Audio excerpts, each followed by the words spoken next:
அபரிமித வேலன் நேர்மறை இறைத்தேடலுக்கு. அன்னை அபிராமிக்கு வணக்கம். அபரிமித வேலன் சேனல் பார்க்கும் அனைவருக்கும் வணக்கம். அபிராமி அந்தாதியில் வர சித்தியும் பராசத்தியம் என்ற பாடலை பற்றி தான் நம்ம பார்க்க போகிறோம்.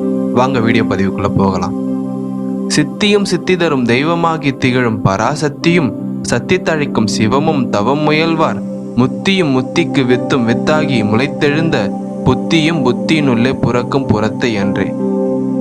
இதனுடைய பொருள் என்னன்னு பார்த்தீங்கன்னா, சித்தி நினைத்ததை நிறைவேற செய்வது, தழைக்கும் வளரும், அதே மாதிரி வித்து விதை, இந்த அனைத்தையும் சித்திகளாகவும் அந்த சித்திகளை தரும் தெய்வமான பராசக்தியாகவும் தழைத்த சித்தியை தன்னிடத்தே வளரும்படி செய்யும் சிவமாகவும் திகழ்பவள் அன்னை அபிராமியே.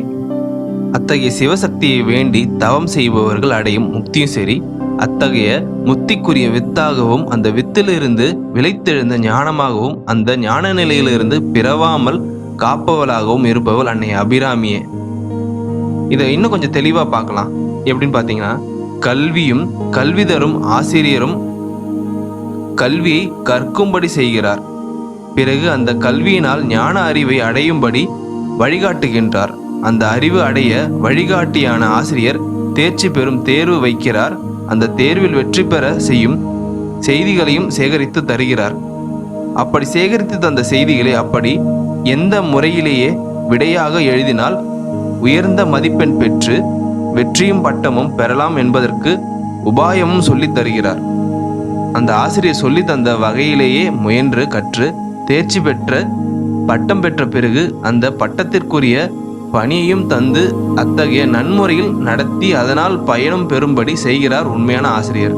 அதனால் இத்தனை செயல்களாகவும் இச்செயல்களை செய்ய வைப்பவராகவும் திகழும் ஆசிரியர் போன்றே அன்னை அபிராமியும் சித்தி முதல் புத்தி புறக்கும் அத்தனையுமாகி திகழ்கிறாள் என்பது மிகவும் அதிசயமிக்கத்தக்கதாகும்.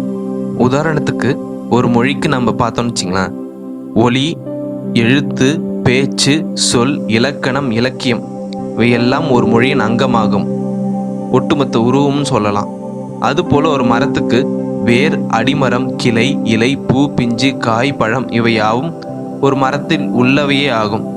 இவற்றை தனித்தனியாக பெயர்களாக கூறினாலும் சரி, இவை அனைத்தும் ஒரே மரத்தில் உள்ளவையே ஆகும்.